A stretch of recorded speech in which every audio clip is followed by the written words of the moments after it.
इस शरीर में कोई है जो विचार कर रहा है, अर्थात शरीर में कोई बैठा है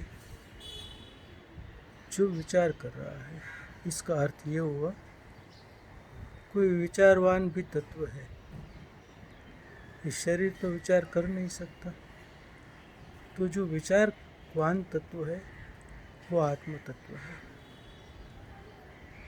क्योंकि विचार शरीर नहीं करता। ये अच्छा है, ये बुरा है, इसका जो विवेक है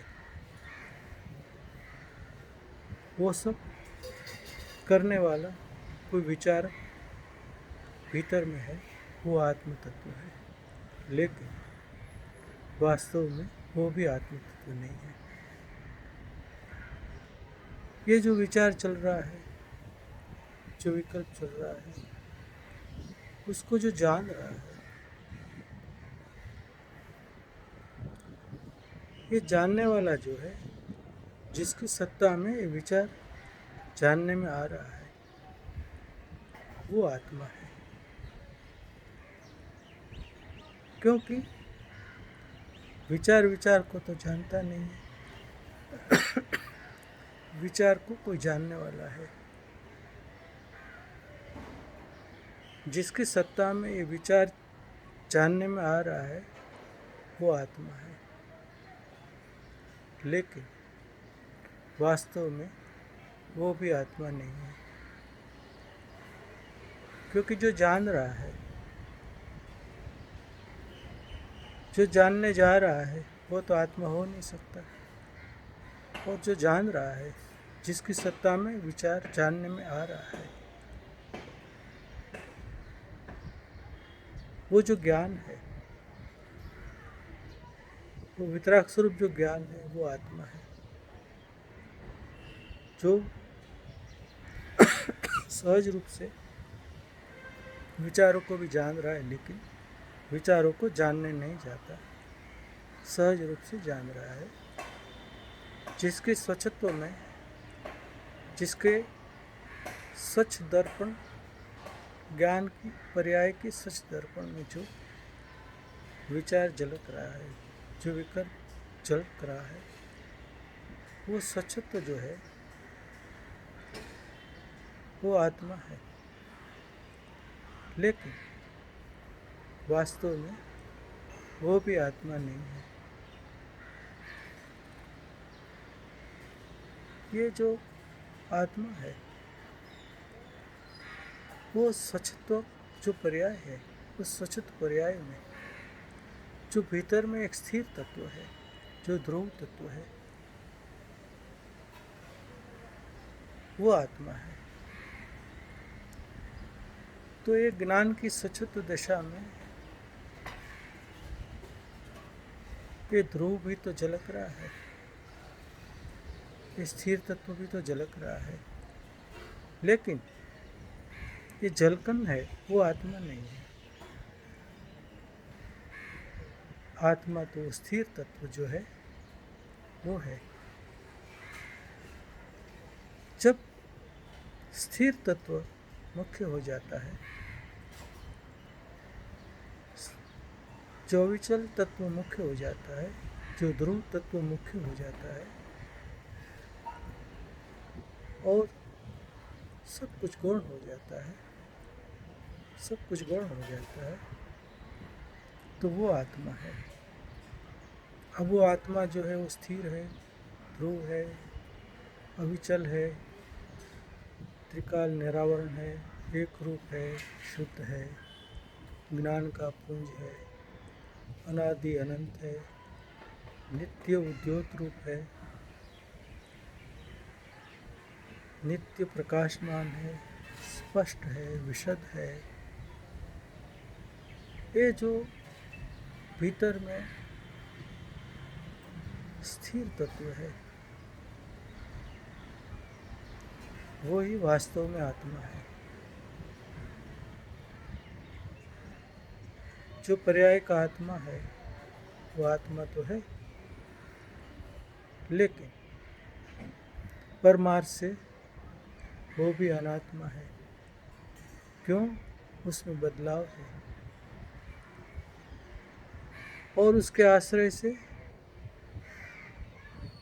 आत्म तत्व की प्राप्ति नहीं होती, जिसमें बदलाव है, जिसमें पलटन है,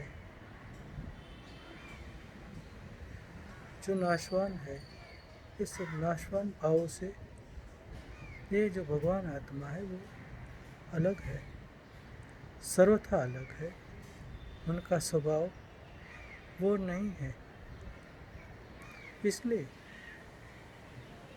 पर्याय का आत्मा आत्मा होने पर भी अनात्मा ही है। ये अलग बात है कि एक ही आत्म पदार्थ के दो स्वभाव है, ध्रुव स्वभाव और बलवन स्वभाव। लेकिन ये तो पूरे आत्मा की बात हुई।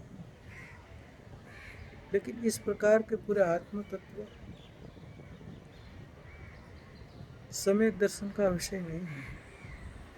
सम्यक दर्शन का विषय वो एक रूप ध्रुव अपरिणामी नित्य उद्योत रूप स्पर्श प्रकाशमान जो स्थिर तत्व है, जो घन तत्व है। जब वो ध्यान का ध्येय बन जाता है, जब वो ज्ञान का ज्ञेय बन जाता है, तब सम्यक दर्शन का जन्म हो जाता है। और इसे सम्यक दर्शन क्यों कहा? क्योंकि उसमें जैसा आत्मा है, वास्तविक जैसा आत्मा है, जो अनादि अनंत है, उसका दर्शन हो जाता है। इसलिए उसे आत्मा कहा गया है। समय सार की छठी गाथा में इसे ही तो आत्मा कहा है। नियम सार में भी कारण परमात्मा को ही आत्मा कहा है। समय सार कहता है जो प्रमत अप्रमत नहीं, जो कभी प्रमत अप्रमत रूप परिणमता नहीं है, जिसमें परिणमन है ही नहीं, ऐसा जो स्थिर तत्व है, ऐसा जो अपरिणामी तत्व है, वही आत्मा है, वही शुद्ध आत्मा है, वही शुद्ध आत्मा है। उस शुद्ध आत्मा में न उदय भाव है, न क्षयोपशम भाव है, न उपशम भाव है, न क्षयिक भाव है। अर्थात जितने भी पर्याय है वो उदय उपशम क्षयोपशम और क्षयिक जनित है, वही तो है। लेकिन ये चारों प्रकार की पर्याय उसमें नहीं है, उसमें सर्वथा नहीं है। ये चारों प्रकार की पर्याय जो स्थिर तत्व को स्पर्श तक नहीं करती, ऐसा जो स्थिर तत्व है वही आत्मा है।